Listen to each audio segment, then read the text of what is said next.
Llevamos 25 años cuidando de tus recuerdos. Todo Colección, donde viven los recuerdos. Reunir, restaurar, conservar, rescatar del olvido, preservar la gran historia y las costumbres más cotidianas. Detrás de cada colección hay una sensibilidad especial, sentido del deber, constancia y un mar de anécdotas e historias dignas de escuchar. Bienvenidos a Todo Colección, el podcast de los muy ilustres coleccionistas. Dentro de los lugares comunes, la lectura de las historietas de Tintín están asociadas a periodos de reposo en cama.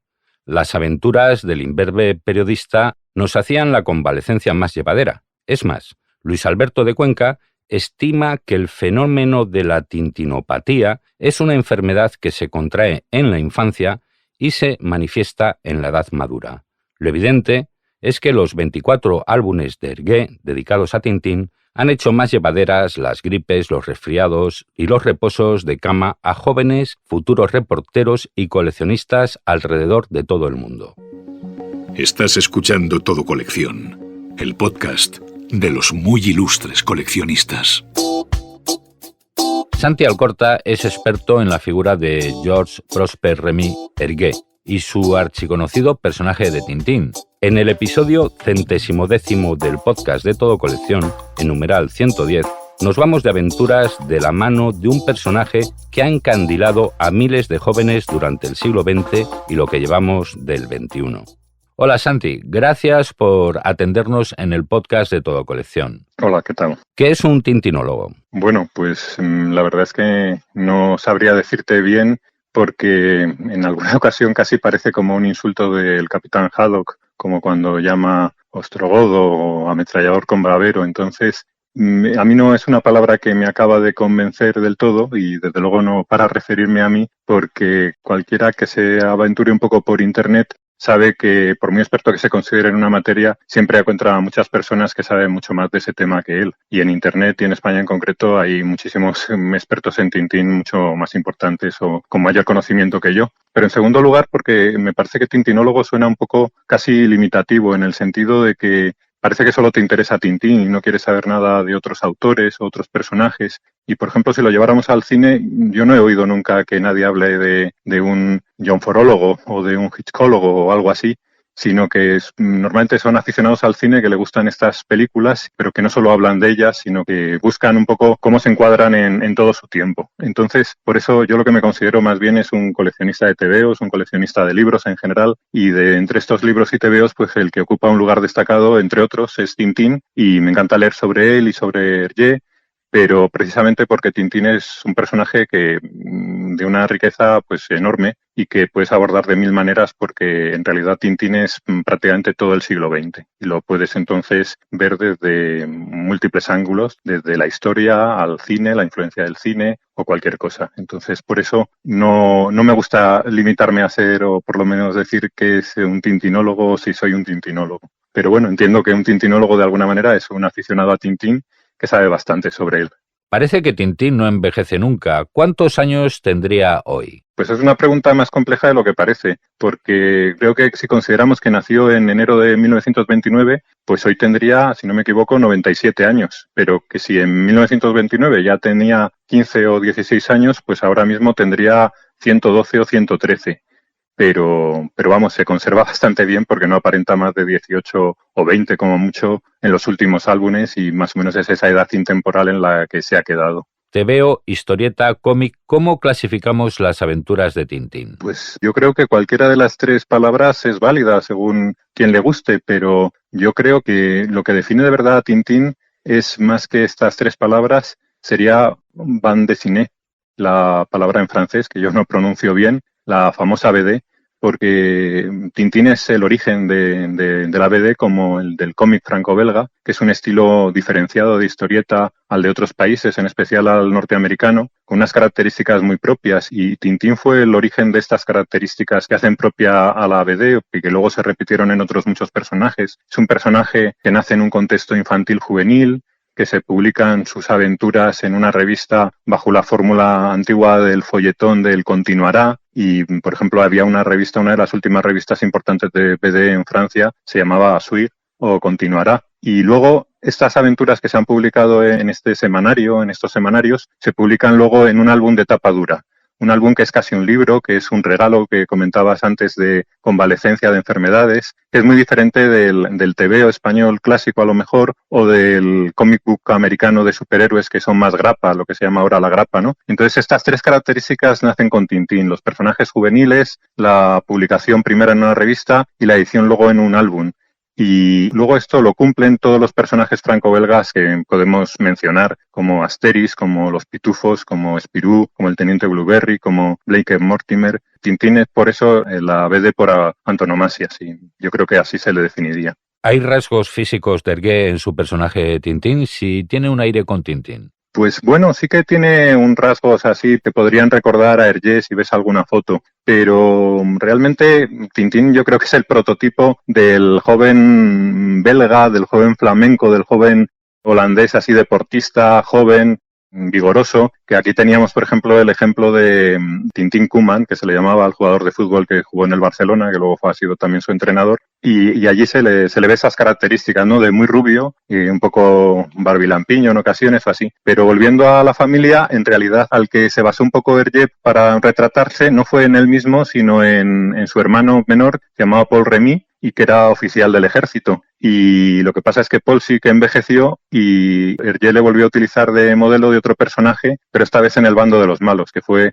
el coronel Spons en el asunto Tornasol, que luego sale también en Tintín y los pícaros como el coronel Esponja. Y la verdad es que eso, cuando te das cuenta, sí que ves que es como un Tintín adulto, un Tintín más marcial que conserva el tupé, pero prácticamente con el resto del cráneo rapado. Y entonces ahí se ve un poco la evolución del modelo sobre el que creó Hergé a su personaje.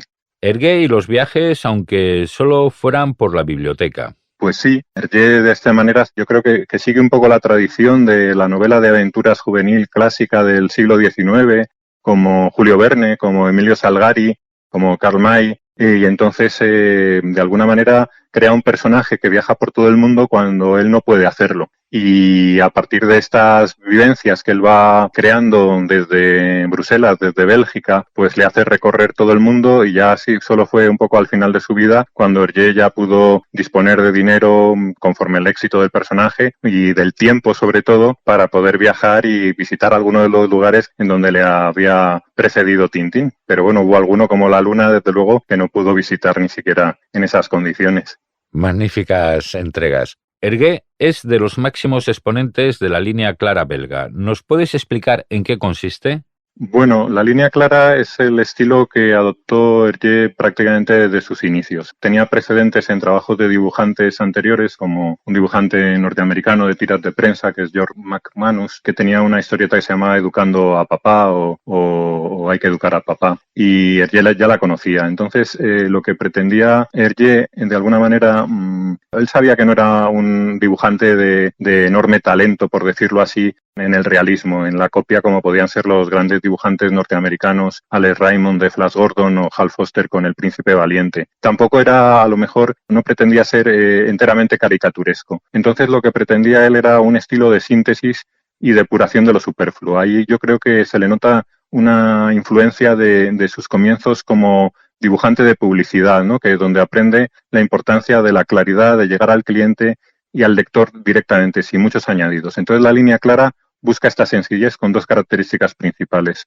Una línea continua y muy definida para el contorno tanto de los personajes como los objetos y los paisajes que retrata, y la ausencia prácticamente total de sombreados para dar forma y volumen a estos objetos, a estos paisajes. Cuando la historieta se pasa a color, la línea clara significa también colores completamente planos, sin ningún efecto de sombra, sin ningún efecto de luz. Hergé lo explica esto muy bien en el prólogo a un libro que está muy interesante, que se llama El Museo Imaginario de Tintín, donde tiene ahí una explicación sobre su estilo, y hablando de esto de la línea clara y del color y de la sencillez, dice: para un niño el color del jersey de Tintín es azul, siempre es azul. ¿Y por qué debe ser azul claro cuando le da la luz y azul oscuro cuando hay sombra?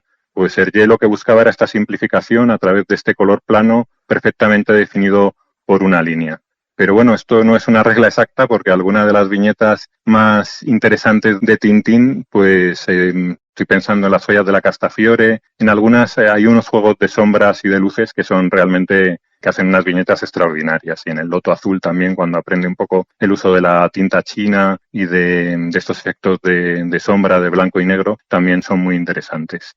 Y bueno, la línea clara, ya por terminar, pues a partir de Hergé la adoptaron otros muchos dibujantes, sobre todo de los que trabajaban con él en su estudio o ayudándole, como Edgar P. Jacobs o en Bob de Moor, sobre todo, Jacques Martin.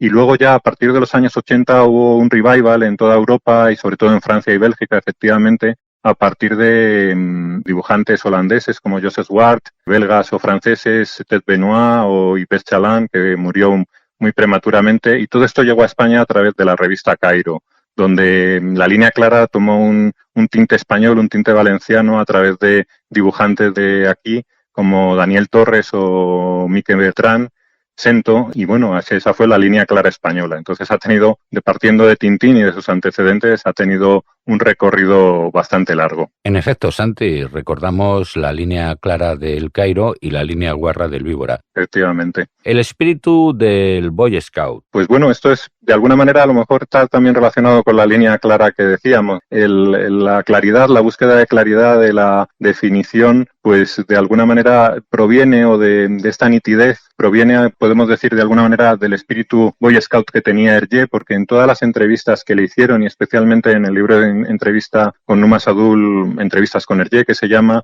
siempre destacó la importancia que había tenido en su formación el paso por los Boy Scouts belgas, con sus marchas, con sus acampadas, con su código de honor, su respeto sobre todo a la palabra dada. Y en realidad el primer personaje de Hergé no fue Tintín, sino un Tintín primitivo sin tupé que se llamaba Totor y que era el jefe de un escuadrón de Boy Scouts que se llamaban los Abejorros, y que se publicaron estas aventuras 1 o 2 años antes que Tintín en una revista que era también el Boy Scout belga. Entonces, en realidad Tintín no es más que de alguna manera un Totor que ha crecido, que se ha echado el tupé y que trabaja de periodista, pero que conserva todo el código y el espíritu scout.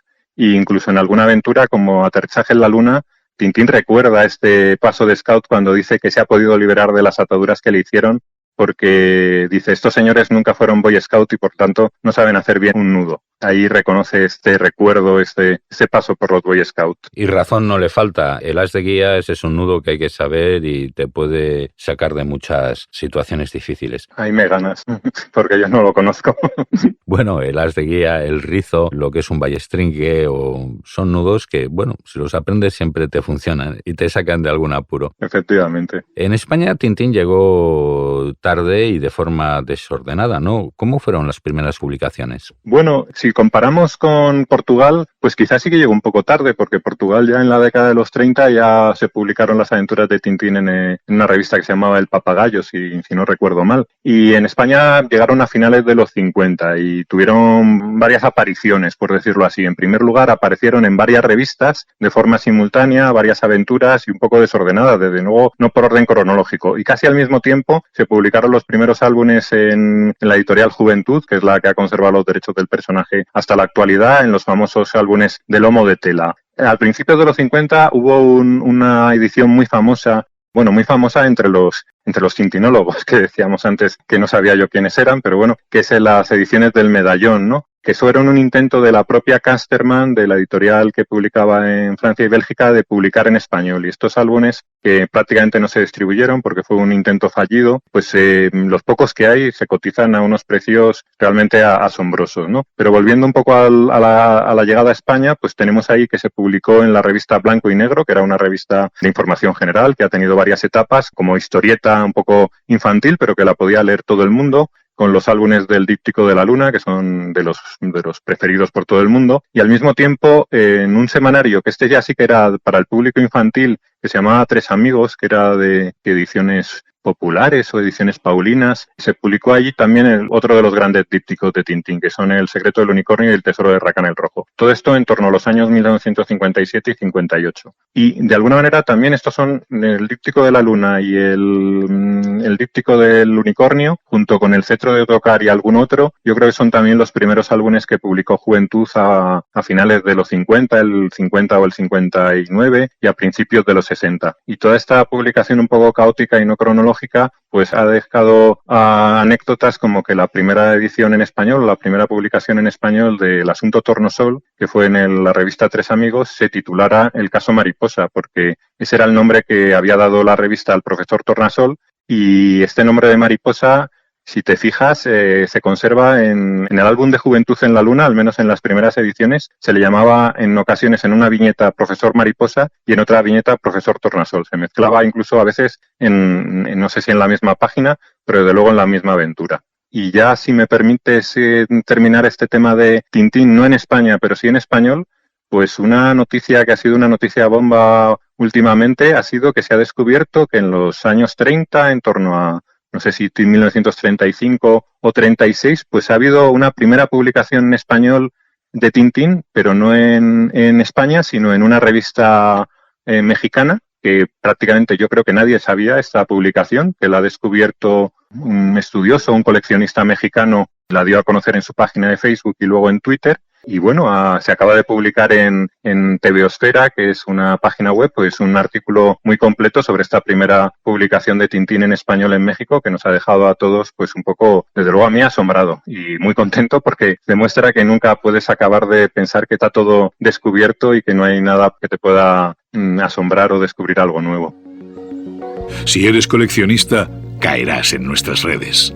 Sigue la actualidad y los lotes más curiosos en los perfiles de Todo Colección en Facebook, Twitter, Pinterest, Instagram y canal YouTube de Todo Colección. Aprovechamos para dar un cálido saludo a los oyentes hispanoamericanos e hispanoyentes que escuchan el podcast de Todo Colección. Santi, la cuestión de la documentación de las imágenes de Hergé, porque la fidelidad histórica es de una precisión milimétrica. Pues sí, esto alcanzó una fidelidad, sobre todo en cuestiones de modelos de coches, de modelos de avión, de paisajes, de ciudades y prácticamente de objetos, incluso de mobiliario, como se ha estudiado prácticamente todo de Tintín, pues hemos llegado a todo. Hergé, cuando comenzó las aventuras de Tintín, pues era muy joven y lo comenzó un poco a salto de mata y sin imaginar todo lo que le venía a llegar luego y sin ningún plan ni una gran documentación. Se basaba en algún libro que le pasaban, en los soviets, en cosas que le contaban. Pero fue a partir del Loto Azul cuando decidió mandar a Tintín a China. Entonces les recibió una carta de un sacerdote belga que había sido misionero en China y entonces le pidió que fuera muy preciso, tanto en las imágenes, pero sobre todo en la descripción de lo que era el país. Y entonces le presentó a un estudiante chino, un joven estudiante chino que era escultor, que se llamaba Chan Chon-yen, si lo pronuncio bien, y este encuentro revolucionó de la forma de trabajar de Hergé en múltiples maneras, pero especialmente en una mayor exigencia para documentar sus historias y sus dibujos. Y entonces poco a poco fue haciéndose más autoexigente y buscando un archivo de imágenes, creando un archivo de imágenes para tener modelos reales en los que inspirarse para todos estos paisajes que comentábamos, para los vehículos, para los coches. Y, por ejemplo, se suscribió a la revista National Geographic y a partir de ahí pues conseguía, claro, en esos momentos que no existía un mundo ya inimaginable casi para nosotros, que es un mundo sin internet, pues conseguía imágenes de todas las cuestiones que le podían interesar, de todos los vehículos, de aviones, etcétera, etcétera. Y en esto coincide, por ejemplo, curiosamente, con otro dibujante que es muy famoso y completamente aparte de él, que es Carl Barks, que es el creador del Tío Gilito para los cómics de Disney y el autor de la mayor parte de las historias clásicas del Tío Gilito y del Pato Donald en los cómics Disney, que también era un suscriptor de National Geographic y de ahí sacaba muchísimas imágenes. Estas imágenes, por ejemplo, de National Geographic, me parece que fueron muy importantes, no las fotos, porque evidentemente no eran fotos, pero sí dibujos para las imágenes que salen en el Templo del Sol, en la descripción un poco de la fiesta, de la celebración de los incas, pues están basadas en dibujos que estaban publicados, si no me equivoco, en National Geographic, o si no es en National Geographic, en una revista muy parecida. Y a partir de ahí, de este banco de imágenes y luego del trabajo de todos los ayudantes que tuvo en sus estudios, pues alcanzó unas cotas de precisión en la descripción de todos estos vehículos y todos esos paisajes en los álbumes, por ejemplo, El Asunto Tornasol o Stouteco, que son especialmente exigentes y extraordinarios en este aspecto. Los personajes de las aventuras de Tintín son casi todos hombres y no hay que olvidar al perro Milú, que suele tener problemas de conciencia. Pues sí, la verdad es que los personajes son casi exclusivamente masculinos. La única mujer que aparece así en las aventuras de Tintín es Bianca Castafiore, la cantante, y bueno, su costurera, Irma, su camarera. Y luego aparecen algunas mujeres más, que hay retratos de mujeres que duran a lo mejor pocas páginas, pero que son interesantes. Pero sí, los personajes son casi exclusivamente masculinos, pero esto era una característica muy común a casi todos los cómics belgas de posguerra, pues los que citábamos antes, Blake Mortimer, Lucky Luke también, el Asterix quizá un poquito al principio, ya luego dio más rienda suelta al retratar toda la aldea a las mujeres también de los guerreros, y ahí crearon los personajes. Los pitufos también eran prácticamente masculinos hasta que crearon a la pitufina. Entonces, bueno, esto es yo creo que es la influencia del propio Tintín, no sé si por las propias mentalidades de Hergé, pero yo creo que era para adaptarse al público que tenía en la posguerra belga, que los semanarios estos que comentábamos antes, que Tintín, Spirou se vendían sobre todo, bueno, una base importante de su público eran alumnos de colegios católicos. Entonces, bueno, el propio Hergé buscaba como que no chirriase nada demasiado, ¿no? Y bueno, poco a poco ya esta característica del cómic belga lo fueron perdiendo, se crearon incluso personajes con protagonistas femeninas de gran carácter como Yokosuno, que es de un discípulo, por llamarlo así, de Hergé, Roger Glulop, y otros, y ya, bueno, a partir del 68, de los años 70, se fueron introduciendo personajes femeninos en casi todas las series, menos en Tintín, que cuando iba a crear el primer gran personaje femenino, por decirlo así, que iba a ser un Martín, si no me equivoco, en el Arte Alfa, que iba a ser una especie de novia de Tintín, pues el álbum se quedó inacabado y no sabemos exactamente cómo hubiera derivado la cosa. En Tintín, los fenómenos paranormales se abordan con bastante naturalidad. Sí, es otro rasgo también, yo creo, un poco de la época, de la tradición un poco novelesca en la que se inserta Tintín, de la novela de folletín, de todas estas cosas. Hay varios álbumes en los que estos temas paranormales dan la trama de la aventura en muchas ocasiones, ¿no? Tenemos la maldición de profanar tumbas, que aparece en Los cigarros del faraón y se repite en Las 7 bolas de cristal, recordando Tutankamón, la maldición presunta de la tumba de Tutankamón. Tenemos el fenómeno ovni al finalizar vuelo 714 para Sydney, también en los años 60, y yo creo que era cuando más en boga estaba esta cuestión. Y tenemos también el Yeti en el episodio de Tintín en el Tíbet, en el álbum de Tintín en el Tíbet, con la levitación y la premonición, todas estas cuestiones también asociadas un poco a la esencia tibetana, a la religión tibetana, ¿no? El budismo de alguna manera, pero nunca los llevó al gran extremo, ¿no? Siempre los mantuvo un poco contenidos, como yo no sé si se arrepintió un poco del ovni que aparecía al final de vuelo 714 para Sydney, pero no llegó a mostrar a los marcianos, solo el vehículo, y desde luego otros álbumes los quiso dar un sentido estrictamente realista, que es la aventura lunar, en la que el afán de documentación fue exhaustivo, y quizá esto es lo que decía el propio Hergé, que mantenía la aventura en una actualidad permanente, ¿no? Porque lo que le hubiera quizá a lo mejor quitado tanto interés como tiene, y la grandeza que tiene esta aventura, es que hubieran aparecido una especie de selenitas o marcianos, ¿no? Entonces, la mezcla de estas dos cuestiones de aventuras muy realistas y las aventuras que tienen ya este elemento sobrenatural, pues da un cóctel a la serie, como hace que la serie sea un cóctel muy atractivo, porque puedes encontrar episodios de todo tipo. Por cierto, Sildavia, Borduria y más naciones inventadas, ¿corresponden o se inspiran en países concretos? Pues sí, yo creo que, bueno, más que en países concretos, se inspiran de alguna manera en regiones concretas, ¿no?, del mundo, donde visita Tintín. Sildavia, que es el país de donde parte el cohete lunar, pues y Borduria, que es el enemigo, no tanto en este díptico lunar, no queda claro quién es el enemigo allí del todo, pero en el cetro de Ottokar, ahí sí que es claramente, pues son la representación que se imagina Hergé, que es un belga o un europeo occidental, como se dice de sí mismo Tintín muchas veces, un belga de la primera mitad del siglo XX de la región de los Balcanes, ¿no? Son países balcánicos que de alguna manera siguen la línea de la Ruritania del prisionero de Zenda, que fue la novela que creó esta tendencia, esta línea de crear países imaginarios en donde situar a los héroes. Luego están en América del Sur también, para el imaginario europeo, San Teodoros y su rival también Novo Rico, que salen en La oreja rota, y luego San Teodoros en Tintín y los pícaros. Son países sudamericanos llenos de desigualdad, golpes militares, que también retrata, por ejemplo, Spirou, que tiene su propio país de este estilo, que se llama Palombia, donde encuentran al animal característico de Spirou, que es el marsupilami. Y ya siguiendo con Tintín, pues otro país que es imaginario es el Kemet, que es en el Golfo Pérsico, un emirato del Golfo Pérsico con su emir, millonario, lleno de petróleo, pero que también está sometido a estos vaivenes de la política y que en algún momento es destronado por la revolución interna del país. Entonces, de alguna manera, Hergé lo que quiere retratar no es tanto un país en concreto,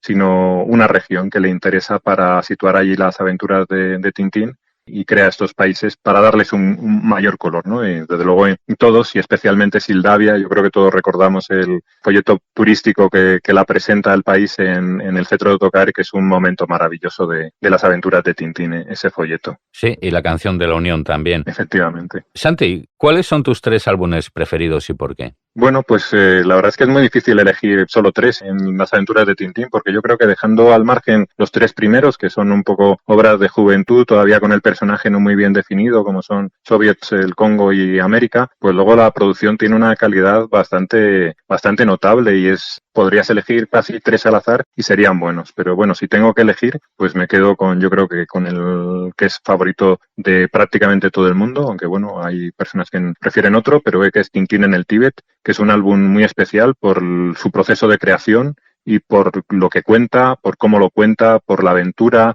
contra la naturaleza, en el rescate de un amigo sin un malo realmente, porque el malo podría ser el Yeti, pues al final es una criatura más bien desvalida que se queda sola al final. Yo creo que este es un álbum que está entre los preferidos de todo el mundo y que alcanza unas cotas de calidad muy grandes. El segundo para mí a elegir pues sería Las 7 bolas de cristal, porque es también un álbum que se aparta un poco de la línea habitual, en el sentido que es el más atmosférico de todos. Tiene una atmósfera de misterio, de lo que hablábamos antes, de fenómenos paranormales, de este asesino, entre comillas, implacable que va persiguiendo a estos sabios que han profanado una tumba y que es imposible de detener, que da una inquietud que no se encuentra en otros álbumes. Y para mí también, buscando un poco esta referencia a otros autores, pues es donde está la influencia mayor del ayudante de Hergé, de Edgar Pierre Jacob. Yo creo que esta es la aventura donde tuvo mayor influencia. Y el tercero, pues podría citar muchos otros, El Loto Azul, La joya de la Castafiore, pero voy a citar uno que yo creo que no es muy citado y que a mí de pequeño no me gustaba porque era un dibujo muy primitivo, que no se había actualizado a lo mejor lo que yo consideraba bien, que es La oreja rota. Leyéndola ahora ya de mayor, pues la verdad es que me he quedado bastante, no sorprendido, pero me ha gustado la solidez que tiene toda la trama y toda la aventura y el recorrido que tiene, aunque aquí los dibujos, por ejemplo, en la selva con los arumbayas, ahí se ve que no tiene la nitidez y el detalle y todo lo que hablábamos antes de la exactitud, pero son fondos verdes prácticamente en algunas ocasiones, pero sin embargo es un álbum que guarda ese sabor de las primeras aventuras de Tintín, pero ya con una trama muy buena y con un dibujo con sus limitaciones también muy bueno. Y recordemos que este es un álbum que yo creo que es de 1935-34, que lo comparas con historietas de la misma época y no tienen la solidez que tiene este álbum. Los autos, los objetos, el universo Tintín es un fenómeno coleccionable que trasciende de las historietas. ¿Cuál es la cosa más rara que has visto relacionada con el universo Tintín? Bueno, aquí la verdad es que yo no soy un gran aficionado al merchandising, sobre todo por varias razones. Por razones de precio, porque suelen ser cosas un poco caras, y sobre todo por razones de espacio, porque ya si con los libros tengo problemas de espacio, pues con estas cosas pues también tendría. Y la verdad es que los objetos que saca Mulinsart, que es la empresa que explota los derechos de Tintín, pues la verdad es que me parecen muy bien conseguidos y me encantaría tener un fetiche arumbaya o una reproducción del cohete lunar o una reproducción del unicornio. Y yo creo que esta se hizo una maqueta en su momento, pero vamos, yo la he visto siempre a través de páginas de internet, en ventas, en subastas o en noticias, pero no la he llegado a ver nunca. El fetiche y el cohete lunar sí que los he visto. Y quizá uno que me ha llamado mucho la atención es una figura del Capitán Haddock en casi tamaño natural, creo que va con un saco al hombro y que, bueno, tiene un precio también, pues no recuerdo si eran 6.000 euros o incluso más, y que no me importaría tener en casa, pero también una cosa que es muy curiosa de Tintín, que no es tanto objeto de coleccionista como tal, pero que sí que hay, que yo creo que no se da en otro personaje, es las portadas de aventuras inventadas, que hace gente pues de mil maneras. Hay algunas que están súper bien conseguidas y otras en cambio no lo son, pero eso yo solo lo he visto en Tintín, se ven en internet, solo es en Tintín, no lo he visto prácticamente con ningún otro personaje, ni con Asterix, ni con Lucky Luke, ni con el Teniente Blueberry, ni ningún personaje. Eso es quizá no lo más raro, pero sí una cosa que es muy particular de Tintín, del modo que ha trascendido en que todo el mundo buscaría una aventura nueva de Tintín. Y no olvidemos los álbumes de Tintín con fotos, Las Naranjas Azules y compañía. Sí, estos álbumes, bueno, son de las dos películas que se hicieron en los años 60, que fue El Toisón de Oro, y luego fue Tintín y el Misterio de las Naranjas Azules, que se rodó además aquí en España, protagonizadas el Capitán Haddock, que era dos actores diferentes, ahora no recuerdo los nombres. Tintín era un profesor de gimnasia muy joven, se llama Jean-Pierre Talbot, si no me equivoco. Y bueno, estos álbumes a mí, la verdad, de pequeño no me gustaban mucho, ¿no? Porque a mí me gustaba el TVO, la historieta de Tintín. Luego las películas, creo que he visto la de Las Naranjas Azules, creo que el Toisón de Oro es mejor, pero no lo he llegado a ver. Tiene sea su gracia como película de los años 60, con antigua, pero bueno, no eran unos álbumes que a mí me llamasen la atención. He conseguido alguno ya de mayor y lo tengo como coleccionista. De pequeño, desde luego, no me entusiasmaban, incluso me defraudaban un poco porque eran una aventura extraña, las fotos eran extrañas, se notaban los personajes un poco diferentes. Como película de Tintín, que no es Tintín, hay una película protagonizada por Jean-Paul Belmondo, que es El héroe de Río, que quizás sería más interesante. ¿Qué te parecen las adaptaciones al cine, la de Spielberg y luego los dibujos animados? Bueno, pues todas son interesantes. Yo recuerdo que las adaptaciones de dibujos animados que había de Belvisión de los años 60 también me parece que fueron con guiones de Greg y que ponían aquí en España, yo las vi, si no me equivoco, en Daba Daba Da, que era un programa que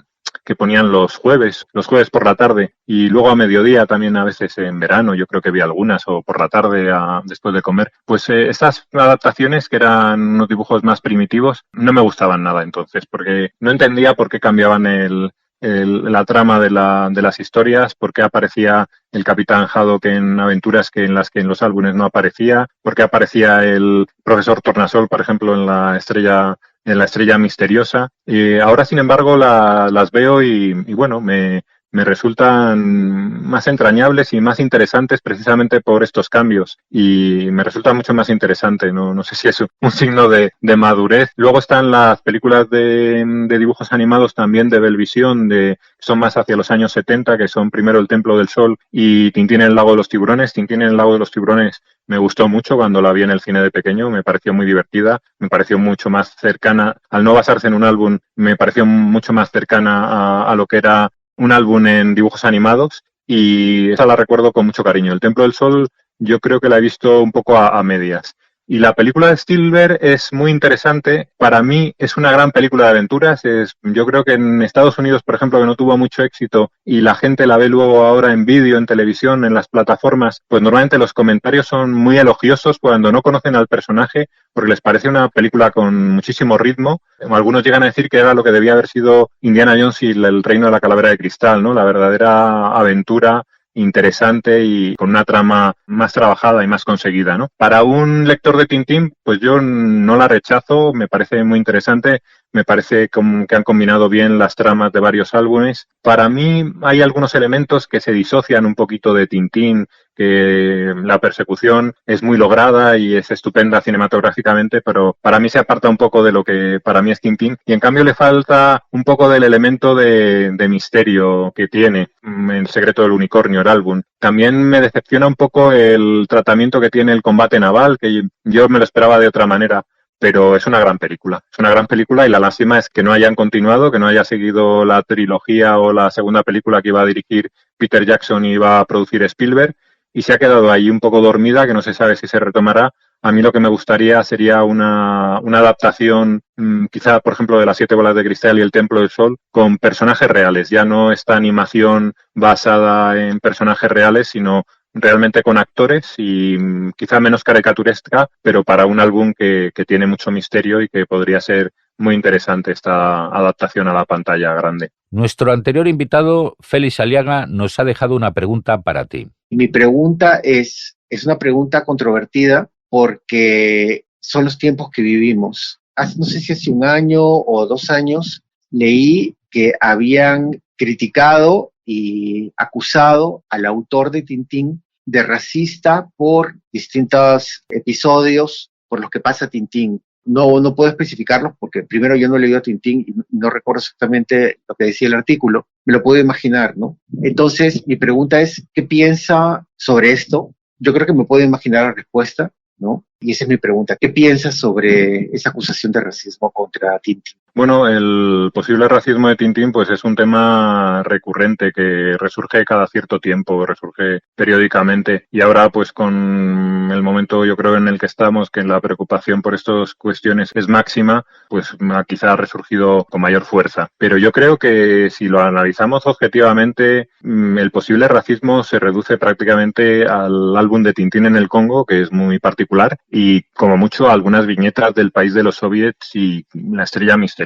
Y en cambio, si tú lees el resto de los álbumes y desde muy temprano, Tintín muestra e incluso enseña a los lectores jóvenes que fuimos todos una actitud antirracista muy contundente. Tenemos ejemplos claros de esta actitud antirracista en el Loto Azul, cuando defiende al porteador chino que le lleva en el carrito, de un hombre de negocios norteamericano, de Gibbons, al que luego precisamente a este hombre de negocios luego Hergé le retrata pues despiadado y sin ninguna integridad. Y en el Templo del Sol también muestra a Tintín defendiendo a Zorrino, al niño quechua, supongo, indio, del ataque de 2 blancos que le quieren molestar, que le quieren atacar.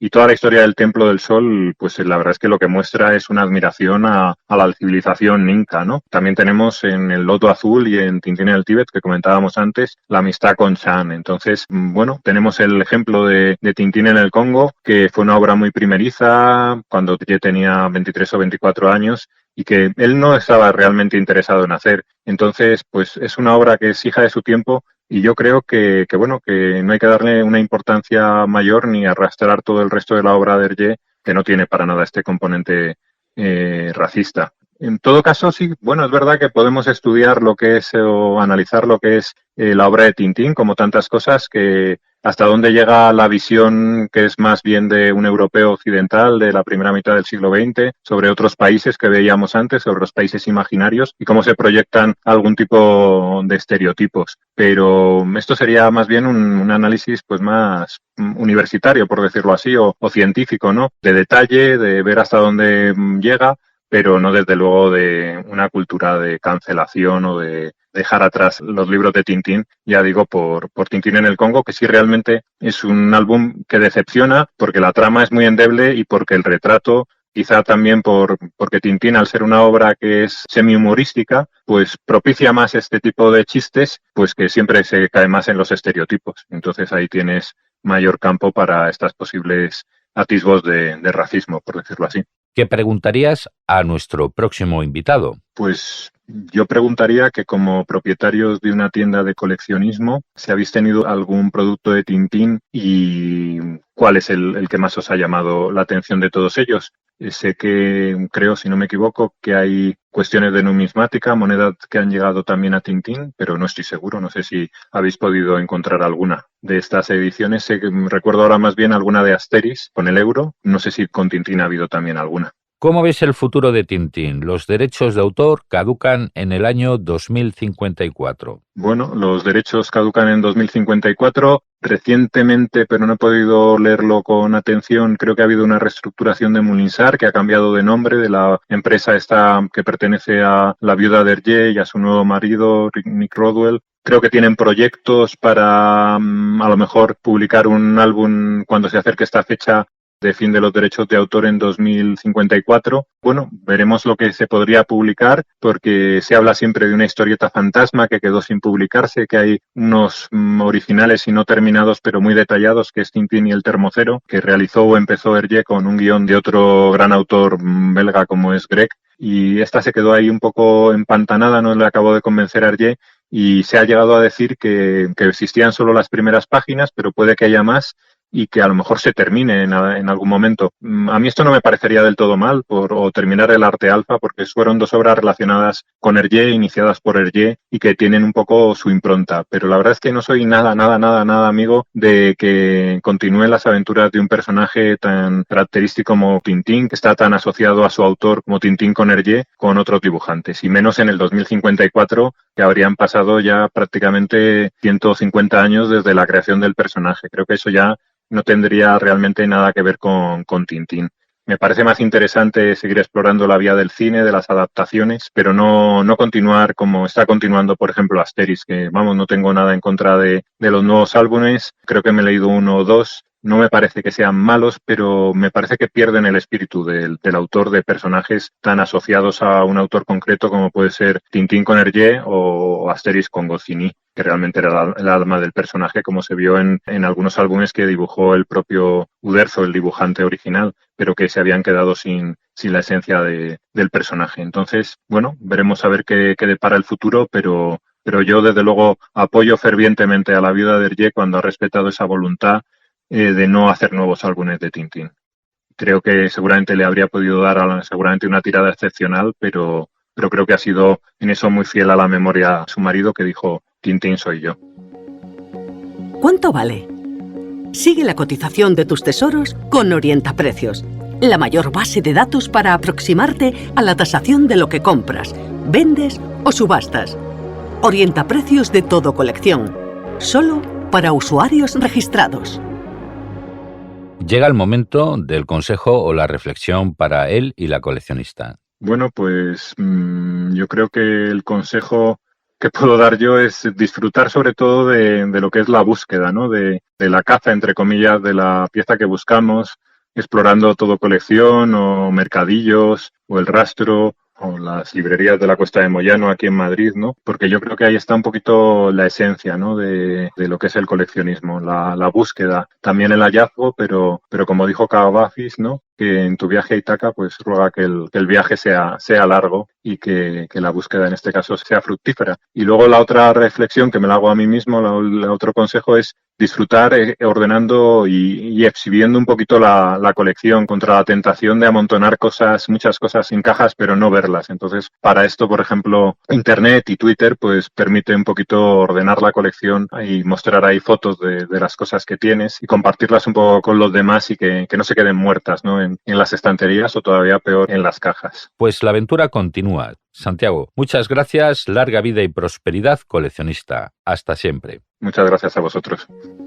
Estás escuchando Todo Colección, el podcast de los muy ilustres coleccionistas. Y no te vayas todavía, no te vayas por favor, que ahora viene Rosalía Romero con noticias del muy arraigado coleccionismo del universo Tintín. Libros, sellos, monedas, cromos, juguetes, antigüedades, arte. ¿Y tú qué coleccionas?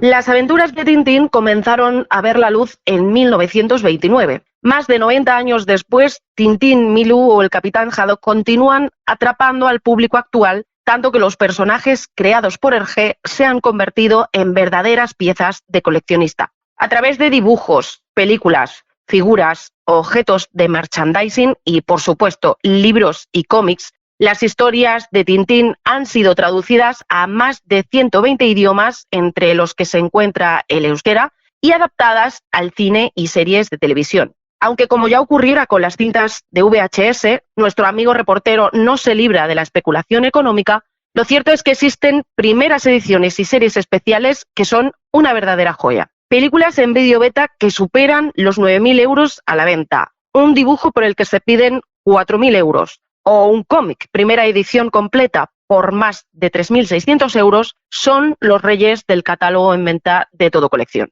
Sin embargo, si atendemos a los lotes vendidos en nuestro portal, los más revalorizados son 2 primeras ediciones de Tintín, una por 2.950 euros, escrita en lengua española, y otra por 3.200 euros, el lote más caro del intrépido reportero vendido en la historia de Todo Colección. Si te interesa saber más sobre las aventuras de Tintín, cuentas con más de 14.500 lotes en venta para deleitarte y navegar en la magia de este personaje que se ha convertido en todo un referente del coleccionismo de cómics. ¿Ya disfrutas de Todo Colección en la palma de la mano? Descarga la aplicación de Todo Colección en tu móvil. Compra, vende, negocia, puja. Consulta en tiempo real Todo Colección, donde viven tus recuerdos. Pues hasta aquí el episodio de hoy.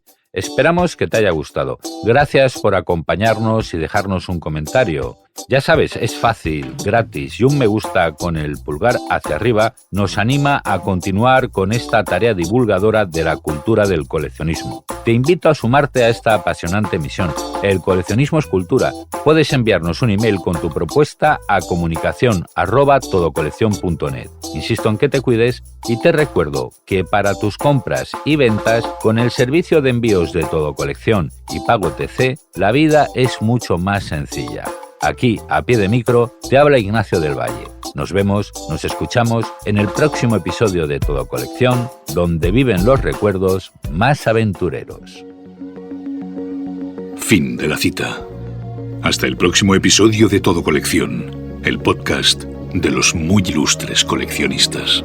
Seguimos en contacto en el Facebook, Twitter, Pinterest, Instagram y canal de YouTube de Todo Colección.